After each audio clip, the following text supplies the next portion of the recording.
Well, hello and welcome to HR Tech Chat. I am Jennifer Dole with 360 Insights and super excited to be here today. March 8th marks International Women's Day. And celebrating with me today is Maji from University of Illinois. And I'm super excited to talk about innovating ways to develop a diverse talent pipeline with her.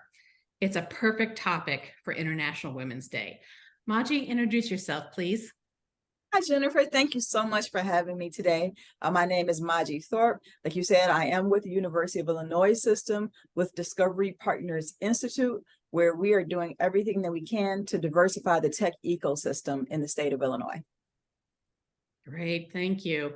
And we're going to dive into this topic of innovating a diverse talent pipeline. But could you start with just, observing or sharing some of the observations you have of why we need to even think about this? Sure. I would say both equity and logic would be the two levers that I would pull with that. You have a situation in our nation where we have the same stats reoccurring each year. You have students who are attending universities, but the salary rate is not the same for students who are working just as hard as each other as they're trying to launch their careers. That persist, and there's a wealth gap that continues for the rest of their lives. You've got students who are graduating, who are excited, who are like, I've done everything that I'm supposed to do over all these years, everything you told me to do. And then they actually don't have a position when they graduate. And so they're forced to take jobs, like we all have bills, they're forced to take jobs that are not within their career path. And all of this training that's been invested is not getting reached to its full potential. You've got companies who are trying to really move the needle where it comes to diversity, inclusion, equity, and they're really having difficulty making a difference. This is why we need it. We need a solution that's going to serve our economies. We need a solution that's going to serve our businesses, and we need a solution that's going to serve the young adults in our community. Gosh, there's so much to unpack in that. And when we were talking earlier, you used this kind of phrase around strategy versus convenience. And that really stuck with me, right? Can you speak a little bit more about that? Sure. We have speaking for myself, we have too much to do in too little time. We've got to get the job done. And those things that we know how to do, we tend to replicate those patterns and do those things. Okay, I know how to do this. I know I have an open position. This is how I post it. This is where I post it. This is where I send a recruiter, because I've got these other million things there. And so it's convenience. It's convenient. You know where it is. You have connections that are built there. That's where I go. I had a program. I know the program went well. I'm going to do it again because it's convenient, but it's not strategy. I have a talent pipeline where I'm trying to change the composition of it. I'm trying to change the skills that are within it, but I'm doing the same thing. I'm running the same program.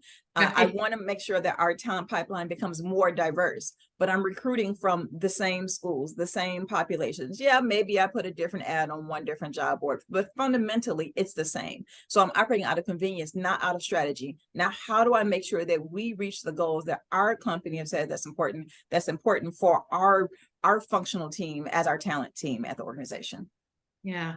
I mean, I smiled and laughed a little bit there, because if we keep doing the same thing, we're going to get the same results. Absolutely.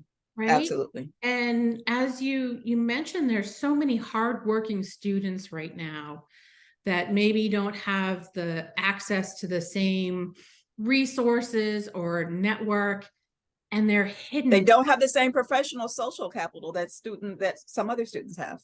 Yep. And so, with this as the identified problem, you're really trying to change that. Yes. Yes. We're working on, there's a new solution that we're working on that we're not really familiar definitely not happening in this region. Discovery Partners Institute works statewide. We're working with students across the state. And so the solution that we're proposing as one aspect, there's not one solution that's going to solve every problem. But I went to the HR Tech Conference, and it's going to take me a month to make it through my notes, mainly because the notes say go back to the notes to actually learn more about this term, this concept, this new technology that's emerging. And so technology is not slowing down, it's speeding up. We've got a million things piled on our plate, and we don't actually always know how to use the actual tools that our companies have invested in front of us, tools that go across the whole enterprise. You've got the business intelligence, you've got the relationship management, you've got the ERPs, you've got the workflow automation, you've got cloud platforms, and most importantly, perhaps you have your human resources management tools. These go across. So we know how to get done what we need to get done, but often there's more there. And as they're building out, there's more. We have students who are going and they're getting these good rounding out content knowledge from their degree programs. But there's often a gap in the technical tools that they will use every day in order to get their job done. So the concept is this. If we take students who have that grit, who have that resilience, who are showing that they are interested and they're working hard, and we actually develop an internship program where the time is split. Part of the time, they're actually training on these platforms, these tools, the ones that industry, that business say, this is the priority. We need more people who have skills in this area. Then when the student, and the other part of their time, they're actually building relationships, building their professional social capital with actual employers who may be interested in hiring them once they graduate. Combine that together so they get hands-on experience, and the companies get to interact with them and actually get to pre-screen them potentially for hire. That solves one problem of actually diversifying your talent pool so that you're pulling from different areas, different universities you weren't considering before. These students who are coming out, who are entering your labor force, have actual technical skills that may surpass the skills of certain members of your team. And then let's not even begin to open the door on all of these low code, no code options that are emerging in all the different technologies. So the need for programmers is never going away. We're going to need that. We're going to need the computer engineers. We're going to need the computer programmers. But the tools are developing more and more options for there to be citizen developers, for there to be power users who are able to take the tools and amplify them to that next step. So if we have university students who are transitioning into the workforce, they're the power users. They're the ones who know how to get everything you can out the system. And then we actually continue to train them. So if they are able to work with the low code, no code abilities as the technology advance, now you're actually able to continue to be agile and evolve with the technologies that are developing on the market. So again, like I wish I could break down every like phrase that you use there, because there's so much to think about. And first off, a shout out to the HR Tech Conference virtual, which is where we met. So great opportunity to go back and listen to a lot of the information that was shared there. And what I hear you wanting to do is really disrupt the internship model and close this technology gap with your students and then the technology that they be using at work. Is that right? That's exactly right. When we discuss this model with businesses and individuals in the ecosystem, some of them are absolutely thrilled. They're like, oh my God, this completely would change the landscape. This would be innovative. This would be something that we haven't done. It's really industry partnering with the education system and integrating it so that we can actually invest and develop that regional workforce that we need. And we have other people who are like, but that's not how we've done internships before. Usually they just come to us and they work with us. Well, yes, we understand. But let's explore something different. Let's explore something that's actually going to meet your needs that you have in the upcoming year. Let's discuss something that's going to disrupt how you've been doing it all along, build upon what you're doing great, because there are a lot of great components of internship programs out there, but actually provide equity and opportunity. And equity and opportunity in this day and age, we can't ignore this. We can't ignore it for our businesses. it's part of how we're judged by our community. I think the standard is so much higher now.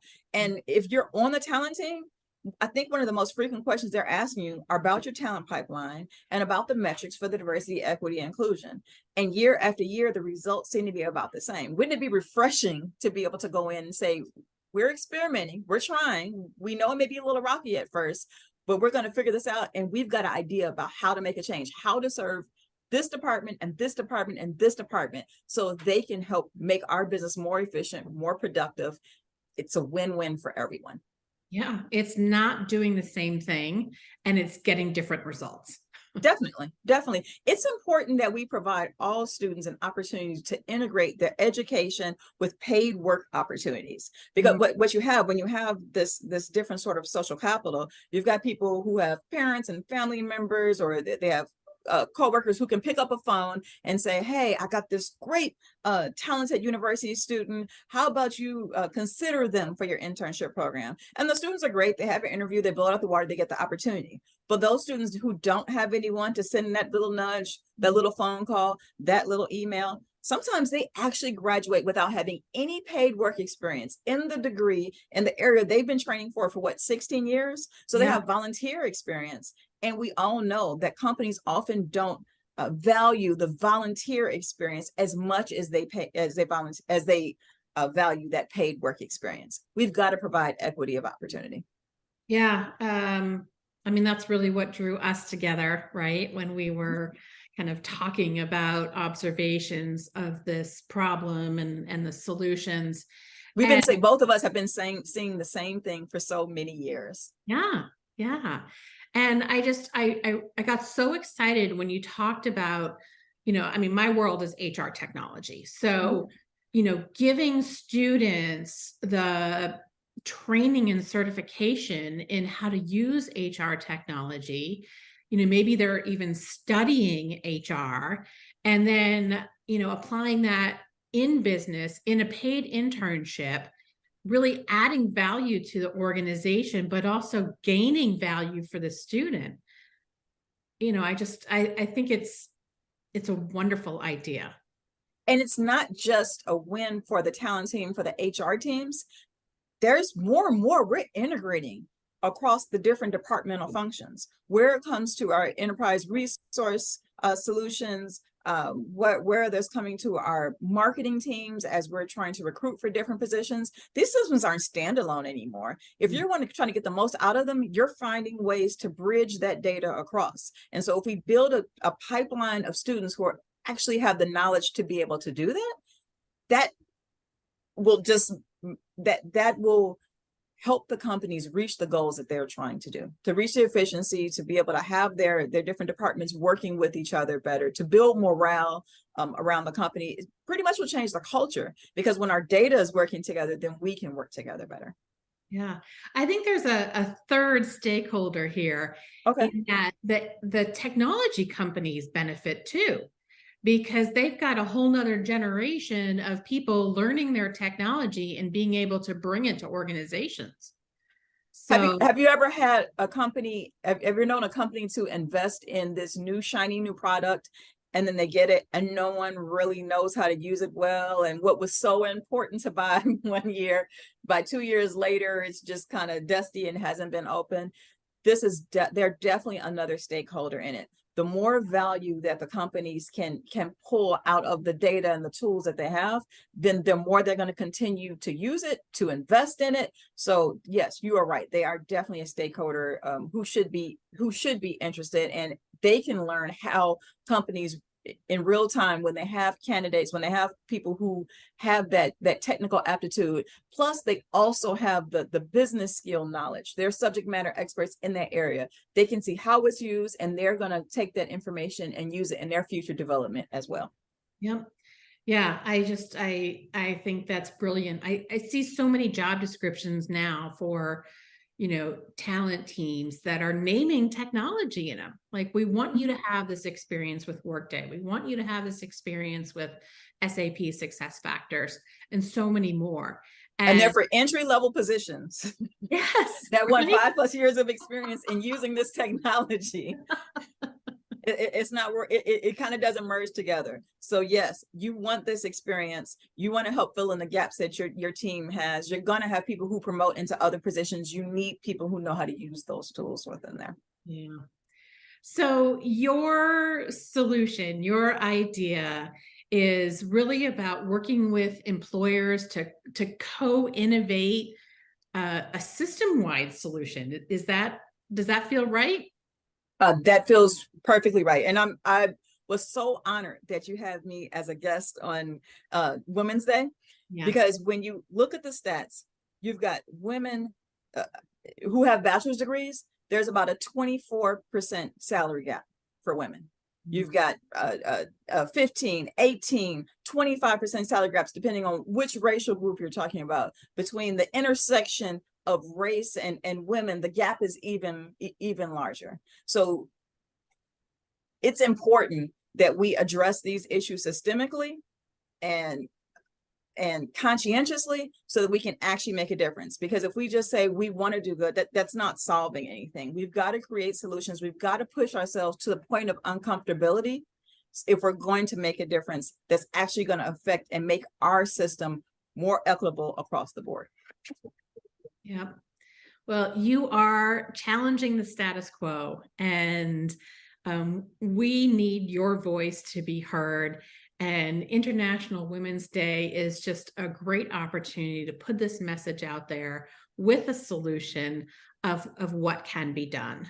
So let's imagine that we've got some HR leaders, some talent leaders, maybe some technology leaders that are listening to this and want to learn more. What should they do? Email me. Email me as quickly as possible at immersion@uillinois.edu. That's IMMERSION at uillinois.edu. We need that input. There's nothing worse than the educational sector designing solution that doesn't have industry input, because it's not going to work. What we're trying to do right now is gather the input so that we can prioritize which technologies that we're going to train on first for our first cohort of students. So if there is anyone on the call who is interested in diversifying their talent pipeline from the central US region to reach candidates who they may not be reaching before, to increase the skill level of their talent pool, then if they could email me. We just really just want to have a conversation at first. We need to know what the needs are. We need to know which technologies are the ones that they see the gaps in, so that we are prioritizing what industry and also what the HR tech manufacturers, developers, what they know is going to create a greater gap as they're beginning to advance. We want that input so that we're designing with everyone else a solution that makes sense. Yeah, that's that kind of co-innovating idea. Yeah, if I innovate in my own bubble, I can guarantee you it's not going to go very well. It's definitely an ecosystem project. Yeah, yeah. Well, this has just been the tip of the iceberg in this conversation. And I hope we've really inspired some companies, some leaders, some technologists to see the value in this program and step up. It didn't take long for me to get there and in this conversation, and I really look forward to continuing our conversation and the progress that you're making. I can't wait. All right. Well, that's it for today on HR Tech Chat. Thank you all so much for listening, and contact information will be in the notes so that you can make that connection. Thank you. Thank you so much for having me today.